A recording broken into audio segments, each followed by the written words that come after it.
Bonjour à tous, dans un peu moins de 10 jours, c'est le Grand Raid qui démarre. Alors cette édition est un peu particulière cette année puisque c'est le 25e anniversaire du Grand Raid. Une course qui s'est de plus en plus internationalisée ces dernières années avec un plateau de plus en plus relevé.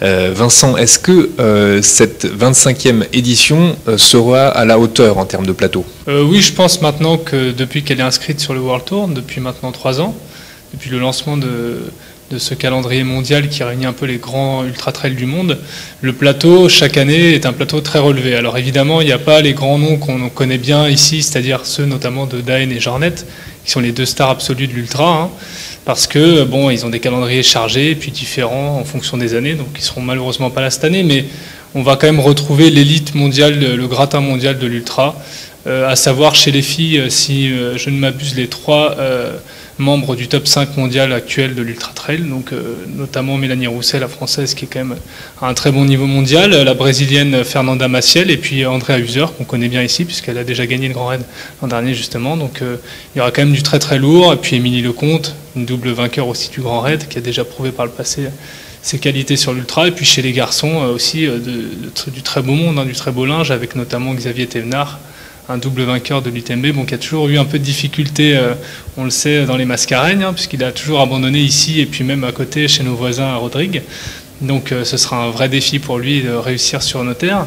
Mais bon, ça reste quand même du très très haut niveau. Il y aura l'Américain Jim Walmsley que les gens ont pu découvrir lors du dernier UTMB avec une belle 5e place et qui est un peu un des phénomènes montants du trail, de l'ultra trail mondial. Donc là aussi, les frères Camus, sans les citer, voilà, du très beau monde, Ludovic Pommeret qui a déjà fait 2e du Grand Raid à 2 reprises, Antoine Guillon évidemment, qu'on ne cite plus, qui a gagné un ancien vainqueur. Ouais. Évidemment, un ancien vainqueur qui a maintenant une dizaine de participations à son actif et un record de podium et de places, en tout cas de très bonnes places. Donc oui, il y aura une vraie bataille, sans compter bien sûr les Réunionnais qui seront présents pour donner le change. Et est-ce qu'on peut commencer à faire un pronostic? Parce que dans tous les noms que vous avez cités, il n'y a pas forcément, tous n'ont pas forcément le même appétit pour le dénivelé, et on sait que le profil est particulier à La Réunion.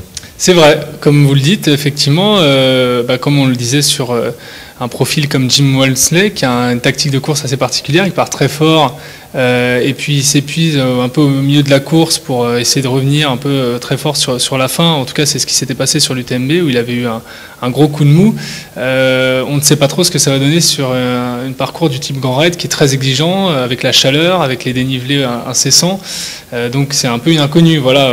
Antoine Guillon, lui, on sait à quoi s'attendre. C'est-à-dire que c'est un coureur qui en général part assez prudemment, mais qui garde toujours un rythme assez régulier et qui finit par, comme on dit, ramasser les morts un petit peu en fin de parcours pour monter en puissance. Donc si je devais faire un pronostic aujourd'hui en fonction de l'état de force, enfin le rapport de force en présence sur les différents favoris, je le mettrais quand même un peu devant les autres, parce que bon, il a prouvé par le passé qu'il était très régulier.